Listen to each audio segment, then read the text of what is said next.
పైకి లీటర్లా కనిపించే ప్రతి ఆయిల్ ప్యాకెట్ లీటర్ కాకపోవచ్చు, కానీ ఫ్రీడమ్ ఆయిల్ ప్యాకెట్లో మాత్రం ఖచ్చితంగా లీటర్ నూనె ఉంటుంది. ప్రస్తుతం మనతో పాటు ఉన్నారు హిమాలయ యోగి, సౌర పీఠాధిపతి, సద్గురు శ్రీ శ్రీ శ్రీ ప్రభాకర్ స్వామీజీ గారు. ఒక్కసారి వారితో మాట్లాడండి. స్వామి నమస్తే, ఎలా ఉన్నారు? చాలా. ఎప్పుడు వచ్చారు హిమాలయాల నుంచి? నేను వచ్చి కుంభమేళా తర్వాత వచ్చానమ్మా. ఈ హైదరాబాద్ వచ్చి అంటే నేను వచ్చాను హిమాలయాల నుంచి విశాఖపట్నం నుంచి ఇక్కడికి వచ్చాను. ఇప్పుడు ఢిల్లీ వెళ్తున్నాను. ముందుగా ప్రార్థన చేసి ముందుకు వెళ్తాను. తప్పకుండా. ఓం శ్రీకశ్యపాత్మజంభానం సహస్రకిరణోజ్వలం సర్వరోగహరం మిత్రం సూర్యదేవం పాస్మహే. ఓం శ్రీ గురుభ్యో నమః. ఆ పని సాగుతుంది రేపటి నుంచి. ఈ సంవత్సరం ఇంక 3 నెలల నుంచి మొదలవుతుంది. మీకు ప్రతి ఒక్క చోట నేచర్ ప్రకోపించి ఇలాంటి వాళ్ళందరినీ ఏరేసేటటువంటి రోజు. మనమేం చేయక్కర్లా, నేచర్కి అప్పచెప్పాము పని.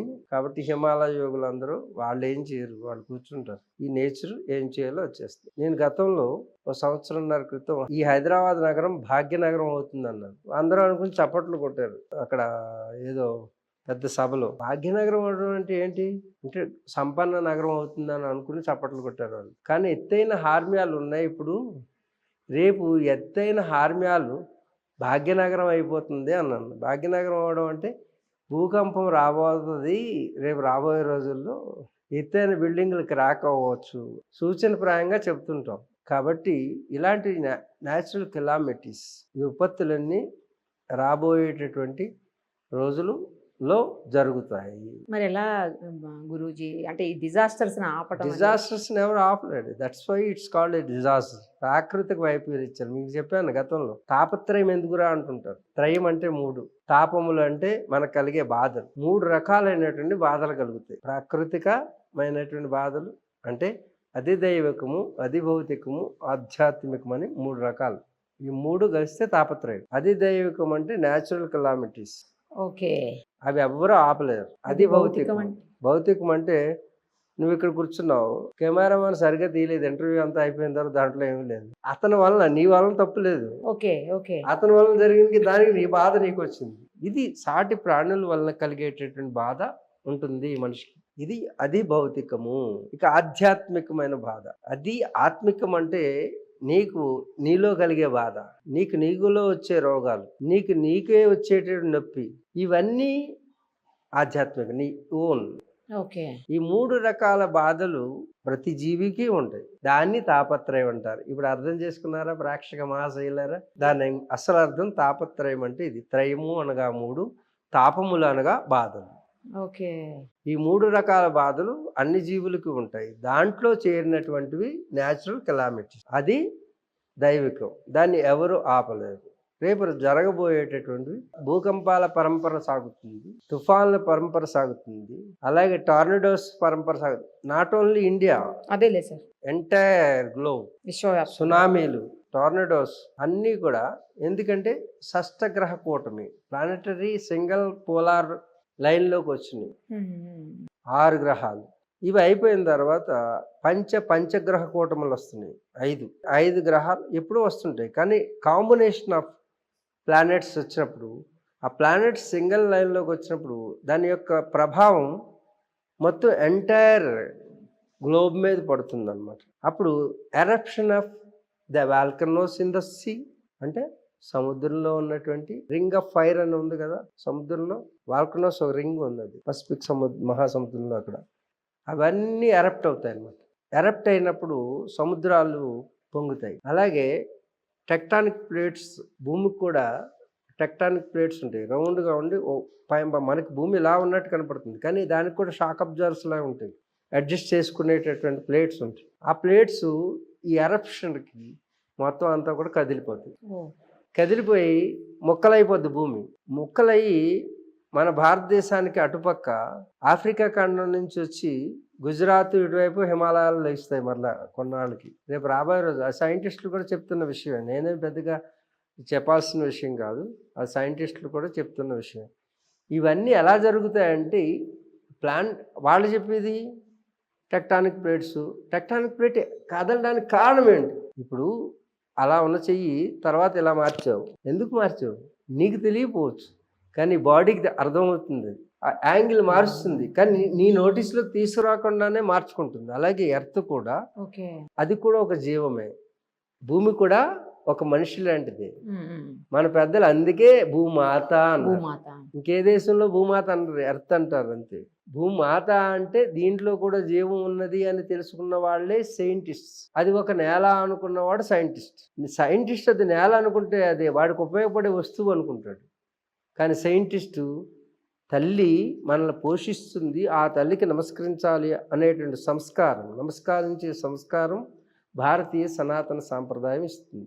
అందుచేత దాంట్లో జీవాన్ని గుర్తించిన వాడు సైంటిస్ట్ అయితే, దైవాన్ని గుర్తించిన వాడు సైంటిస్ట్ అయితే, కేవలం భౌతికమైనటువంటి ఉపయోగకర వస్తువుగా గుర్తించిన వాడు సైంటిస్ట్. స్వామీజీ, నాకు ఒక చిన్న డౌట్. ఎప్పుడు ఎక్కువ హిమాలయాలకు వెళ్తా ఉంటారు కదా సాధువులు, మీలాంటి యోగులు, మీలాంటి మంచి మంచి ఋషులు అందరూ కూడా, ఎందుకు, ఏముంటుంది అక్కడ, ఏం చేస్తారు వెళ్ళి? అది నాకు ఎప్పుడు డౌట్. చాలా మంది హిమాలయాలు ఎందుకు వెళ్తారు అనే ప్రశ్నకి అనేక ఇంటర్వ్యూలో సమాధానం చెప్పాను. నిరుపమ మరలా అడుగుతుంది కాబట్టి చెప్తాను. స్వామి, ఏదైనా ఒక విశిష్టమైన ప్రదేశానికి వెళ్ళాలంటే కూడా ఒక అర్హత ఉండాలి. ఎక్కడ దేవుడు లేడు అనే ప్రశ్నకి సమాధానం సర్వాంతర్యామైన పరమాత్మ అన్ని చోట్ల ఉన్నాడు అంటారు. వంట చేయడానికి ఎక్కడ వంట చేయకూడదు? వంట ఎక్కడైనా చేయొచ్చు, కానీ వంటగది అనేది ప్రత్యేకంగా ఏర్పాటు చేసుకుంటాం. ఎక్కడైనా పడుకోవచ్చు, కానీ విశ్రాంతి తీసుకోవడానికి ఒక బెడ్రూమ్ అని ఏర్పాటు చేసుకుంటాం. ఇల్లంతా ఒకటే కదా, ఎక్కడైనా ఏ పనైనా చేయొచ్చు కదా అని అడుగుతారు. కానీ ఒక నిర్దేశించినటువంటి ప్రదేశంలో ఆయా శక్తిని ఆవాహన చేస్తాం. నిజానికి మనం వంటగదిలో ఆ వంటకి సంబంధించినటువంటి శక్తులన్నీ అక్కడ పెడతాం. మనం పెనం ఒక శక్తి, దానికి వెసల్స్ అన్నీ ఆ శక్తులు, ఆ మసాలా దినుసులన్నీ అక్కడ ఉంటాయి, ఆ స్టవ్ అవన్నీ అక్కడ ఆ శక్తులు అనమాట. మనం సామాను అనుకుంటున్నాం, కానీ ఆయా శక్తులను ఆవాహన చేసి అక్కడ ఉన్నది కాబట్టి ఆ ప్రదేశానికి వెళ్తాం. బెడ్రూమ్లోకి వెళ్తే మన పడగదిలో ఉండేటటువంటి బెడ్ కానీ అవన్నీ కూడా ఆ విశ్రాంతి తీసుకున్నానికి సంబంధించినటువంటి శక్తులు. బయటకు వస్తువులే మీకు అవి, కానీ దాన్ని కంఫర్ట్ ఇచ్చేటువంటి ఒక శక్తి అది. అలాగే తపస్సుకి సంబంధించినటువంటి శక్తులన్నీ కూడా హిమాలయాల్లో ఉన్నవి. అందు గురించి హిమాలయాల్లోకి వెళ్తాం. ఒకటి నెంబర్ 1, అది హై ఆల్టిట్యూడ్లో ఉంటుంది. అంటే సముద్ర మట్టానికి మేము ఉండే ప్రదేశం 17,000 నుంచి 21,000 ప్రదేశంలో ఉంటాం. అక్కడ ఫ్రీక్వెన్సీ 0 ఫ్రీక్వెన్సీ ఉంటుంది. 0 ఫ్రీక్వెన్సీ అంటే ఏంటంటే, ఇప్పుడు నీ ఆలోచిస్తున్నావు, నేను కమ్యూనికేట్ చేస్తున్నాను, బోత్ ఆర్ డిస్కసింగ్. అక్కడి నుంచి ఫ్రీక్వెన్సీ ఇక్కడికి, ఇక్కడి నుంచి ఫ్రీక్వెన్సీ అక్కడికి వెళ్తుంది. ఈ ఫ్రీక్వెన్సీ ఇది వేరే రకంగా రికార్డ్ చేసుకుంటుంది. ఓకే. ఇప్పుడు ఈ మైక్ ఉన్నది, ఈ మైక్ కెమెరాకి ఎలాంటి సంబంధం లేదు, కానీ ఇక్కడ మాట్లాడిన మాటలో దానికి చేరవేస్తుంది. అవును, మనకు కనపడకపోవచ్చు, కానీ దేని ద్వారా అక్కడికి వెళుతుంది అని అడిగితే IR, ఇన్ఫ్రారెడ్ రేస్. మన కన్నిటికి కనపడదు, కానీ మనం గనక సెల్ ఫోన్ ఇలా పెట్టి చూస్తే కనపడుతుంది. సెల్ ఫోన్కి కళ్ళు ఉన్నాయి చూడడానికి, మన కళ్ళకి మాత్రం అది కనపడదు. అలాగే అదృశ్యంగా ఉండేటువంటి శక్తులు మన కంటికి కనపడినంత మాత్రాన లేవు అని అనడానికి లేదు. అలాగే ఇప్పుడు మన ఇద్దరి మధ్యన జరిగే సంఘర్షణ, ఈ మైక్కి దానికి మధ్యన జరిగేటటువంటి ఫ్రీక్వెన్సీ సంబంధం మనం చూడలేకపోతున్నాం, కానీ తర్వాత టెక్నికల్గా మనం వింటున్నాం. అలాగే ఒక్కొక్క ఆల్టిట్యూడ్లో 3,000 సముద్ర మట్టానికి 3,000 ఉన్నప్పుడు కొన్ని ఫ్రీక్వెన్సీలు తగ్గిపోతాయి. అంటే ఈ యొక్క అలలు మ్యాగ్నెటిక్ వేవ్స్, మన ఆలోచనలు అనేవి ఒక మ్యాగ్నెటిక్ వేవ్స్లో వెళ్తుంటాయి. ఇప్పుడు నిరుపమ ఒకసారి నన్ను ఇంటర్వ్యూ చేయాలని చాలా ప్రయత్నం చేసింది, కానీ నంబర్ ఎక్కడ దొరకలేదు. కానీ ఎలాగైనా స్వామీజీని ఇంటర్వ్యూ చేయాలి, ఇంటర్వ్యూ ఇవ్వకపోతే కనీసం పలకరించైనా వచ్చేస్తాను అనే తపన పడుతున్నాం. అప్పుడు స్వామీజీకి అది తెలిసి ఫోన్ చేశారు, వెంటనే ఇంటర్వ్యూ తీసుకున్నాం. అంటే ఆ కమ్యూనికేషన్ అనేది నా వరకు చేరింది. ఫ్రీక్వెన్సీని క్యాచ్ చేస్తే ఎప్పుడు యోగులు ఎలా ఉంటారు, 0 ఫ్రీక్వెన్సీలో ఉంటారు, ఇక్కడ ఏమీ కూడా ఉండదు లోపల.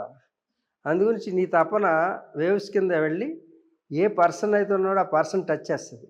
ఆ పర్సన్ రిసీవర్ అయి ఉంటే, ఓకే, రిసీవర్ ఆన్ చేసి ఉండాలి. ఫోన్ ఆన్ చేసి లేకపోతే నువ్వు ఎన్నిసార్లు కొట్టినా సరే, నేను ఫ్లైట్ మోడ్లో ఉన్నాను అందుకే ఇందాక 2 సార్లు నువ్వు ఫోన్ చేసినా రాలేదు, అది తీసేసిన వెంటనే నీ ఫోన్ నాకు అందుబాటులో కనెక్ట్ అయింది.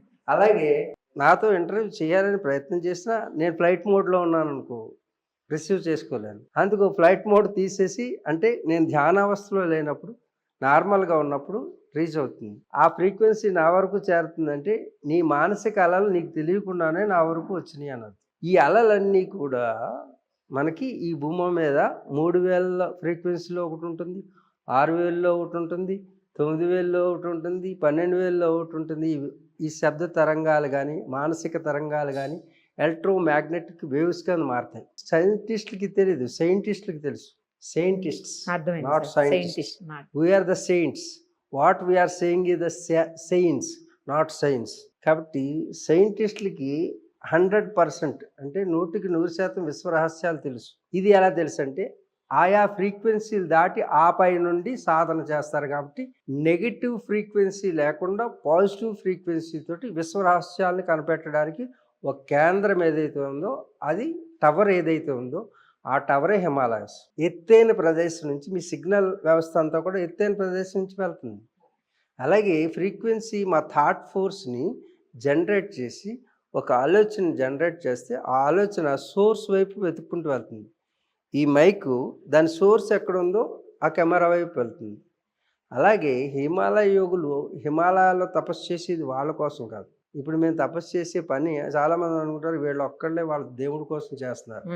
దేవుడు అనే దాన్ని దాటిన తర్వాతే హిమాలయ యోగులు ఉంటారు. దేవుళ్ళు అందరి కింద ఉంటారు. దేవతల కంటే ఆ పైన ఉండేది యోగ వ్యవస్థ. అందుకే విష్ణుమూర్తి పడుకుంటే యోగులు సనక సనందాదులు వెళ్తే రెస్పెక్ట్ అవుతే చెప్పిస్తేనే దశావతారాలు వచ్చింది. అంటే యోగులు దేవతల కంటే పైన ఉంటారు. భూలోకం, భౌర్లోకం, సువర్లోకం, మహర్లోకం, జనలోకం, తపోలోకం, సత్యలోకం. ఈ లోకాల్లో భూలోకంలో మనుష్యులు ఉంటారు, మత్స్యలోకం ఉంటారు.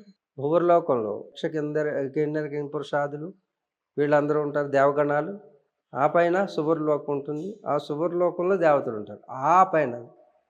ఆ పైన యోగులు ఉంటారు.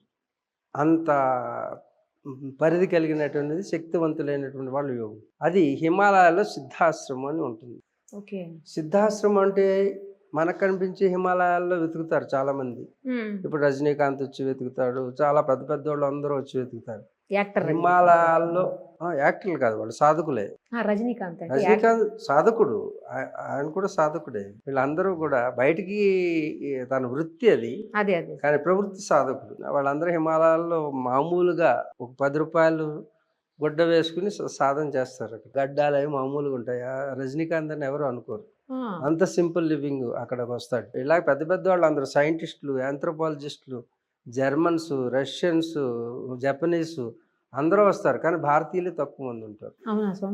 అన్ని దేశాల నుంచి వచ్చి సాధన వెతుక్కుంటూ వస్తుంటారు. ఈ రోజు ప్రపంచం అంతా కూడా భారతీయ సనాతన సాంప్రదాయం వైపు చూస్తుందంటే దానికి కారణం ఈ లౌకిక అతీతమైనటువంటి శక్తి ఉన్నది. ఆ శక్తిని మనం హేళన చేసుకున్న ఇతర దేశాల్లో చాలా జాగ్రత్తగా దాన్ని గమనిస్తున్నారు. మన కుంభమేళాలో కూడా 1,20,000 మంది సెలబ్రిటీస్ సన్యాసం తీసుకున్నారు. తారాస్థాయికి ఎదిగిన వాళ్ళు 1,20,000 మంది యూత్ కూడా. దాంట్లో సెలబ్రిటీస్ ఉన్నారు, పెద్ద పెద్ద సిఇఓలు ఉన్నారు, ఐఐటి చేసిన వాళ్ళు ఉన్నారు. అందరూ కూడా ఎందుకు మారుతున్నారంటే రేపు రాబోయేటటువంటిది సనాతన ధర్మం వైపు యువత ముఖ్యంగా అట్రాక్ట్ అవుతున్నారు. దానికి కారణం ఏంటంటే beyond the science there is a science. ఈ పదం నేనే వాడాను, ఇప్పుడు ప్రచారంలోకి వస్తుంది. అంతకుముందు సనాతన ధర్మం అనేది సంవత్సరాల క్రితం నేను వాడాను. ఇప్పుడు చూడు సనాతన ధర్మం అంతా కూడా వచ్చింది. ఈ సైన్స్ అనేది ఏంటంటే 100% physics, chemistry, beyond the psychology there is a spirituality. We don't know about the spirituality. What is the spirituality? ఏదైతే ఆధ్యాత్మిక జ్ఞానం ఉందో ఆధ్యాత్మిక జ్ఞానంలో అన్ని జ్ఞానాలు ఇమిడి ఉన్నవి. ఇంటికి 100 తాళాలు ఉన్నాయి కాబట్టి 100 తాళాలు గుర్తు పెట్టుకుని తిరుగుతే చాలా ప్రాబ్లం అవుతుంది. అందుకే అన్నిటికీ కలిపి ఒక మాస్టర్కి ఉందనుకో, అది బెటర్ కదా. నువ్వు ఎన్ని చదువులు చదువుతావు? Anatomy, physiology, psychology, astronomy, astrology, astroscience ఎన్నెన్ని చదువుతావు? అన్ని చదువులకి మూలమైన చదువు చదివితే ఆ చదువు ఆధ్యాత్మిక. అది తెలుసుకున్నారు అన్ని దేశాల వాళ్ళు. అన్ని దేశాల వాళ్ళు హిమాలయాల వారు ప్రస్థానం సాగిస్తున్నారు. హిమాలయాల్లో ఎందుకు వెళ్ళాలంటే హిమాలయాల్లో మహిమాలయాలు ఉన్నాయి. మరలా హిమాలయాలు కంటికి కనపడేవి. కంటికి కనపడకుండా ఐఆర్ రేస్ దీనికి మధ్యన ఏ విధంగా ఉన్నదో దాన్ని చూద్దామంటే ఇప్పుడు మన ఎదురుగా ఫోన్ ఇలా అడ్డం పెడితే కనపడుతుంది రేస్ వెళ్తున్నట్టు. అలాగే ఈ చర్మచక్షువులకు కనపడింది జ్ఞాన నేత్రానికి కనపడుతుంది. ఆ జ్ఞాన నేత్రంతో ఇన్విజిబుల్ ఐ. అలాగంటే థర్డ్ ఐ అని శివుడికి ఇక్కడ ఏదో ఇంకో కన్ను, ఈ కన్ను తీసుకొచ్చి ఇక్కడ పెట్టినట్టు అది కాదు థర్డ్ ఐ అంటే. థర్డ్ ఐ అంటే it's a calculated I, mathematical I. ఇప్పుడు గుర్తుంచుకోండి ప్రతి ఒక్క ప్రేక్షకుడు, ఎవరైనా మూడో కన్ను తెరుచుకుంటుంది అంటే అది అబద్ధం. మూడో కన్ను ఈ కన్నులాగా ఉండదు. ఆ నేత్రం mathematical calculated I. I means అది జ్ఞాన నేత్రం, అంటే జ్ఞానంతో తెలుసుకునేదే. అంతేగాని ఇక్కడ ఓపెన్ అయ్యేటట్టు కళ్ళు ఓపెన్ అయ్యి అందరూ మనుషులు కనపడుతున్నట్టు కనపడదు దానికి. ఆ మహిమాలయాల్లోకి ప్రవేశించాలంటే ఈ శరీరాన్ని వదిలి సూక్ష్మ శరీర ధారణ చేయాలి. ఆ సూక్ష్మ శరీర ధారణ చేసిన తర్వాత మహిమాలయాల్లో ప్రవేశిస్తాం. మన పూర్వీకులు ఏం చేసేవారు, ఎవరైనా అశుద్ధిగా ఉన్న వాళ్ళు ఇంటి ముందుకు వస్తే పసుపు నీళ్ళు చల్లేవారు. ఎందుకంటే పసుపు నీళ్ళు చల్లడం, పసుపులో ఉన్నటువంటి కెమికల్స్ ఆరాన్ని డిస్క్లోజ్ చేస్తాయి. ఓకే. అందుకే మన వాళ్ళు, ఇప్పుడు నేను వెళ్ళాను అన్నింటికి పాద పూజ అని వాళ్ళు తీసుకెళ్ళారు, ముందు పసుపు నీళ్ళు చల్లుకుంటూ వెళ్ళాలి. ఎవరింటికి వెళ్ళినా అందరూ పసుపు నీళ్ళు చల్లుకుంటున్నారు ఇప్పుడు వరకు. ఏంటంటే అక్కడ ఉన్నటువంటి నెగిటివ్ ఎనర్జీని డిజాల్వ్ చేసేసి శుద్ధి చేస్తుంది అనమాట, క్లీన్ చేస్తుంది. అందుకే మన పూర్వీకులు అంటరాని వాళ్ళు అనలేదు. అంటరాని వాళ్ళు అంటే ఎవరు అంటరాని వాళ్ళు? ఎవరు అశుద్ధిగా ఉంటే వాళ్ళు అందరూ అంటరాని వాళ్ళే. ఆ జాతి ఈ జాతి అని లేదు. అశుద్ధిగా ఉంటే అసుర శక్తులు ప్రవేశిస్తాయి శరీరంలో కూడా. ఈ శరీరంలో కూడా ఏ భాగంలోనైనా ఏ వస్త్రమైనా అశుద్ధిగా ఉంచేది పైకి కప్పేసావు అనుకో, అక్కడికి వెళ్ళి నివాసం ఉంటుంది అసుర శక్తి, అంటే నెగిటివ్ ఎనర్జీ. అందు గురించి కనీసం పసుపు నీళ్ళు చదువుకునేటువంటి సంస్కృతిని మన పెద్దలు పెట్టారనమాట. మన భారతీయ సనాతన సాంప్రదాయంలో ప్రతిదీ సైంటిఫిక్, బియాండ్ ద సైన్స్. మూఢనమ్మకం కాదు. మన నమ్మకం తెలియకపోతే మూఢనమ్మకం అవుతుంది, తెలిసి చేస్తే అది నమ్మకం. కాబట్టి ఏదైనా తెలుసుకోవాలి అనుకుంటే సనాతన సాంప్రదాయ విలువలు వెనక ఎన్నో రహస్యాలు ఉన్నాయి. ఆ రహస్యాలని అర్థం చేసుకుంటే హిమాలయాల్లోనే ఎందుకు సాధన చేయాలి అర్థమవుతుంది. హిమాలయాలు ఈ భూమండలం మీద ఎత్తైన ప్రదేశం. అక్కడి నుంచి ఏదైనా సిగ్నల్ వ్యవస్థను పంపిస్తే, యోగులు చేసేటటువంటి ధ్యాన శక్తిని పంపిస్తే విశ్వం అంతా వ్యాపితం అవుతుంది. ఇటు భూమండలం, అటు నక్షత్ర మండలం అంతటికి వ్యాపించేటువంటి హయ్యెస్ట్ టవర్ ఏదైనా ఉంటే ఆ టవర్ హిమాలయాలు. కాబట్టి ఆ టవర్ మేంచే ఈ సాధన సాగుతుంది, రిసీవింగ్ కానీ రిలీవింగ్ కానీ డెలివరీ చేసేటట్టు. అందుకు హిమాలయాలకు వెళ్ళాలి. చాలా చక్కగా వివరించారు స్వామి. నాకు ఇంకో డౌట్ ఏంటంటే, సరే ఇంత మంచిగా ఉండేవాళ్ళు, మరి ఇంత సాధన చేసేవాళ్ళు కొంతమందిని చూస్తున్నాం మనం. వాళ్ళు ఎందుకని, అంటే మరి వాళ్ళని ఫేక్ అనాలా, లేకపోతే వాళ్ళు సాధన సరిగ్గా చేయలేకనా, రకరకాలైనటువంటి ఇష్యూస్లోకి ఇన్వాల్వ్ అవుతున్నారు. అందులో సాధు రూపంలో ఉన్నవాళ్ళు, బాబా రూపంలో ఉన్నవాళ్ళు, లేకపోతే గురువు రూపంలో ఉన్న వాళ్ళు కూడా వస్తున్నారు, చూస్తున్నాము. మరి ఎందుకు అలా అంత సాధన చేసిన తర్వాత వాళ్ళు ఎందుకు అలా? ఏ సాధన చేశారు మనం చూసామంటే, సాధన చేశారని వాళ్ళు చెప్తుంటే మనకు తెలుస్తుంది. ఎవరు సాధన చేసేవాళ్ళు ఇలా కనపడరు. ఇప్పుడు నేను అన్నాను, నాకేమైనా ఇంటర్వ్యూలు కావాలేంటి, అక్కర్లా, నా పని నేను చేసుకుంటున్నాను. ఎప్పుడైనా ఇలా వస్తే మీరు వచ్చి స్వామి వచ్చారు కదా ఇవ్వమంటే, I don't want any name and fame and ధనం. అప్పుడు నేను, నాకు ఇంటర్వ్యూ ఇచ్చిన ఒకటే, ఓపెన్ ఒకటే. యాదృచ్ఛ్యాలావ సంతుష్టో అంటారు, అంటే యాదృచ్ఛికంగా జరిగితే ఇట్స్ ఓకే. అందుగురించి నేను ఎవరికి నెంబర్ ఇవ్వను.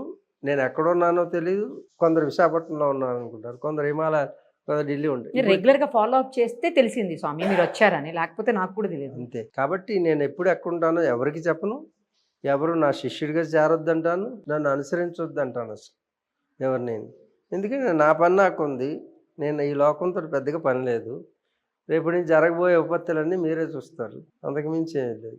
చిన్న హింట్ ఇచ్చి ఏదో హెచ్చరించకుండా హెచ్చరించారు. ఏంది స్వామి, ఏం విపత్తులు? ఇది దొంగ స్వామీజీలు అన్నావు కదా, దొంగ స్వామీజీలే కాదు, అన్ని మతాల్లో అన్ని కులాల్లో వీళ్ళు చేరిపోయారు. వీళ్ళని ఉంచాలంటావా తుంచాలంటావా? కాబట్టి